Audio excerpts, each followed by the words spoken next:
బుగ్గ మీద వెచ్చని సిగ్గు వచ్చినప్పుడు దానిని అడుగు, ఎర్రదనం అంటే చెబుతుంది. పెదవి కొమ్మ పూసిన పువ్వు అందమైన నీ చిరునవ్వు, తెల్ల రంగు అట్టా ఉంటుంది. నీలో నిలువున పులకలు రేగిన వేళ నువ్వే పచ్చని పైరువు అవుతావమ్మా. దిగులు రంగే నలుపు అనుకో, ప్రేమ పొంగే పసుపు అనుకో.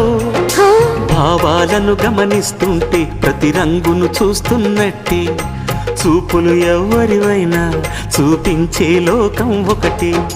నేస్తమా ఇద్దరి లోకం ఒకటే లేవమ్మా, అందుకే నా కన్నులతో లోకం చూడమ్మా.